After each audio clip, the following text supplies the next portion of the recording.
Assalamualaikum warahmatullahi wabarakatuh. Halo teman-teman, perkenalkan nama saya Rota Ayuninafu. Saya dari kelas 10A. Hari ini saya akan melakukan observasi atau pengamatan terhadap pohon mangga.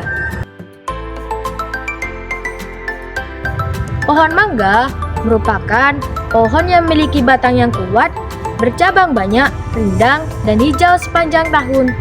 Pohon mangga juga merupakan salah satu tanaman yang keberadaannya sangat berlimpah di Indonesia loh. Bukan hanya di Indonesia, pohon mangga juga banyak ditanam di negara tropis dan subtropis yang tidak memiliki musim yang ekstrim. Mangga memiliki beberapa bagian yang terdiri dari batang, bunga, daun, dan buah.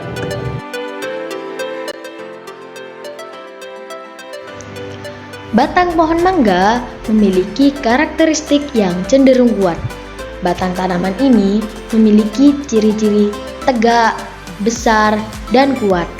Hal ini dikarenakan batang pohon mangga memiliki kambium yang merupakan lapisan jaringan yang selnya aktif membelah. Tekstur kulit pada batang pohon mangga cenderung tebal dan kasar. Selain itu, fungsi batang pohon mangga adalah sebagai pengangkut air dan zat makan, penyimpan makanan cadangan, serta sebagai alat berkembang biak.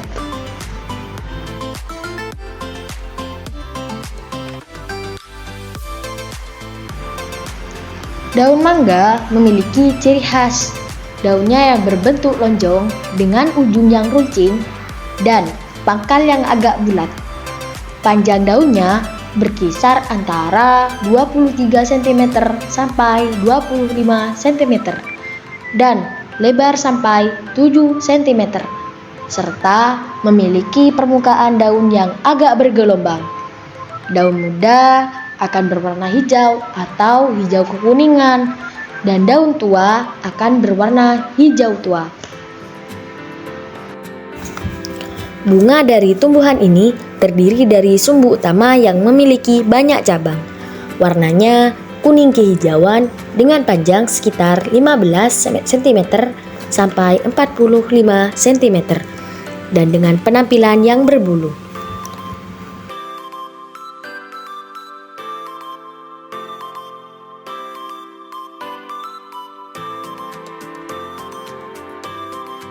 Bentuk dan ukuran buah mangga berbeda-beda, tergantung pada jenisnya. Ada yang berbentuk bulat, bulat telur, dan lonjong dengan panjang sekitar 10 cm. Namun, ada jenis-jenis mangga yang panjangnya bisa mencapai 25 cm. Kulitnya bertekstur halus, berwarna hijau kuning atau kemerahan, tergantung varietasnya. Umumnya, daging buah mangga berwarna jingga, kuning, atau krim. Beberapa jenisnya ada yang berserabut dan tidak. Rasanya manis sampai masam, dengan banyak air dan ada yang berbau kuat dan lemah. Buah mangga memiliki beberapa manfaat untuk kesehatan. Di antaranya untuk menjaga kesehatan pencernaan karena mengandung polifenol yang baik. Untuk kesehatan usus yang dapat mencegah penyakit pencernaan, menurunkan kadar kolesterol. Karena mangga memiliki tingkat serat makanan yang tinggi vitamin C dan peptin. Mangga juga mengandung magnesium dan potasium yang berfungsi untuk mencegah denyut nadi secara sehat dan pembuluh darah rileks sehingga menurunkan tekanan darah. Bukan hanya itu, mangga juga mengandung berbagai vitamin, di antaranya vitamin C, yang membantu produksi sel darah putih, sehingga meningkatkan kekebalan tubuh, serta vitamin A yang menjaga kesehatan mata. Nah, hari ini, selain saya melakukan observasi atau pengamatan, saya juga akan menganalisa teks LHO terhadap pohon mangga tersebut. Dalam teks laporan observasi, ada beberapa kaidah kebahasaan yang dipakai. Yang pertama adalah menggunakan verba dan nomina. Kedua, afiksasi. Ketiga, kalimat definisi dan deskripsi. Keempat, kalimat simpleks dan kompleks. Kita bahas satu persatu.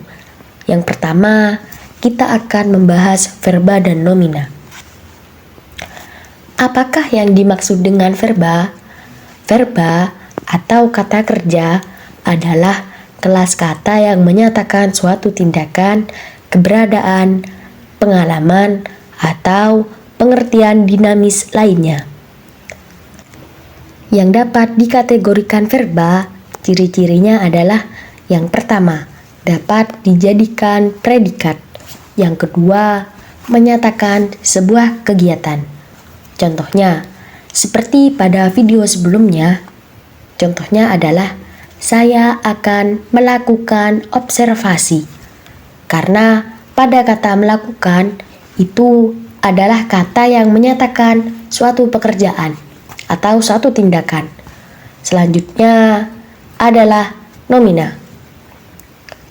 Nomina atau kata benda adalah kelas kata yang menyatakan nama dari seseorang, tempat, atau semua benda dan segala yang dibendakan. Dapat dikatakan nomina apabila memiliki ciri-ciri sebagai berikut. Yang pertama, dapat menjadi subjek atau objek. Yang kedua, menunjuk pada benda atau hal yang dibendakan. Contohnya seperti pada video sebelumnya. Seperti pohon mangga. Kenapa dikatakan sebagai nomina? Karena pohon mangga adalah sebuah benda. Selanjutnya adalah afiksasi. Kata bentukan adalah kata yang telah mendapat imbuhan afiksasi, pengulangan, reduplikasi, dan pemajemukan. Kata yang mendapat pengimbuhan dapat berubah jenis. Contohnya seperti video sebelumnya, kata dasarnya adalah tanam. Jika dijadikan kata verba atau kata kerja mendapat imbuhan di, maka menjadi ditanam. Dan jika dijadikan kata nomina atau kata benda mendapatkan imbuhan an, maka menjadi tanaman. Selain di dan an, masih banyak lagi seperti kolom berikut. Coba kalian lihat. Diingat-ingat dan dihafalkan ya. Selanjutnya adalah kalimat definisi dan kalimat deskripsi. Kalimat ini sengaja disandingkan agar kita lebih mudah membandingkan. Kalimat definisi adalah kalimat yang memberikan penjelasan umum tentang suatu benda, hal, aktivitas, dan lain sebagainya. Kalimat ini biasanya menggunakan verba definitif seperti adalah, merupakan, ialah, dan lain-lain. Dan kalimat deskripsi adalah kalimat yang menggambarkan sifat-sifat atau ciri-ciri khusus dari suatu benda. Biasanya kalimat deskripsi ini menggunakan verba deskriptif seperti terdiri dari, terbuat dari, dan lain-lain. Jadi, kalau kalimat definisi itu penjelasan umum, sedangkan kalimat deskripsi adalah sifat-sifatnya yang diungkapkan, ciri-ciri khusus dari suatu benda. Perbedaannya, kalimat definisi dan deskripsi. Kalimat definisi lebih menjelaskan gambaran yang umum, sedangkan kalimat deskripsi menggambarkan sesuatu yang lebih spesifik dan gampang ditangkap oleh panca indera. Contohnya seperti yang ada pada video sebelumnya. Kalimat definisi. Contohnya, pohon mangga merupakan pohon yang bercabang. Ada kata merupakan yang menjelaskan gambaran umum. Kalimat deskripsi. Contohnya, pohon mangga memiliki beberapa bagian yang terdiri dari daun, bunga, batang, buah. Ada kata terdiri dari yang menggambarkan sesuatu yang lebih spesifik dan mudah ditangkap oleh panca indera. Selanjutnya adalah kalimat simpleks dan kompleks. Kalimat simpleks disebut juga kalimat tunggal, yaitu kalimat yang hanya terdiri atas satu struktur, satu verba utama, dan satu predikat. Contohnya seperti video sebelumnya. Saya akan melakukan observasi. Saya sebagai subjek akan melakukan sebagai predikat, observasi sebagai objek. Ada berapa struktur? Hanya ada satu, yaitu SPO. Kalimat kompleks disebut juga kalimat majemuk, yaitu kalimat yang terdiri atas lebih dari satu struktur, satu verba utama, dan lebih dari satu predikat. Contohnya pada video sebelumnya, saya melakukan observasi. Saya juga akan menganalisa teks LHO terhadap pohon mangga tersebut.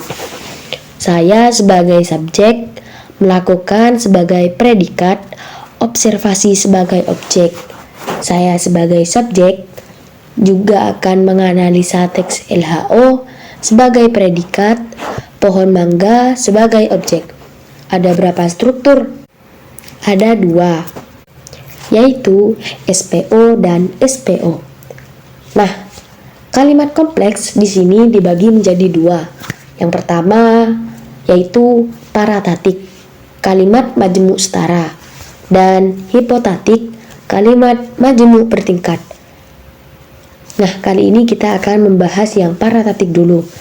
Ciri-ciri kalimat kompleks paratatik adalah yang pertama, memiliki dua struktur namun tetap setara. Yang kedua, menggunakan konjungsi dan atau tetapi, sedangkan, dan lain-lain. 3. Terdapat kedua kejadian. Karena di video sebelumnya saya tidak menggunakan kalimat kompleks hipotatik, namun saya akan tetap memberikan contohnya. Contohnya adalah Jamil membaca kitab, sedangkan Jamal menyapu halaman. Jamil sebagai subjek, membaca sebagai predikat, kitab sebagai objek, sedangkan sebagai konjungsi, Jamal sebagai subjek, menyapu sebagai predikat, halaman sebagai objek. Ada berapa struktur? Ada dua. Contoh selanjutnya yaitu Nova dan Novi membeli seblak. Nova sebagai subjek pertama dan sebagai konjungsi, Novi sebagai subjek kedua, membeli sebagai predikat, seblak sebagai objek. Ada berapa subjek? Ada dua, Nova dan Novi. Berapa predikat? Hanya ada satu, yaitu membeli. Berapa objek? Satu, yaitu seblak. Selanjutnya adalah hipotatik, majemuk bertingkat. Ciri-ciri kalimat kompleks hipotatik yaitu yang pertama, memiliki dua struktur tapi tidak setara. 2. Menggunakan konjungsi jika, karena, sehingga, dan lain-lain. 3. Terdapat dua kejadian. Contohnya, saya tidur jika ibuku memarahiku. Saya sebagai subjek tidur sebagai predikat jika sebagai konjungsi, ibuku sebagai subjek kedua, memarahiku sebagai predikat.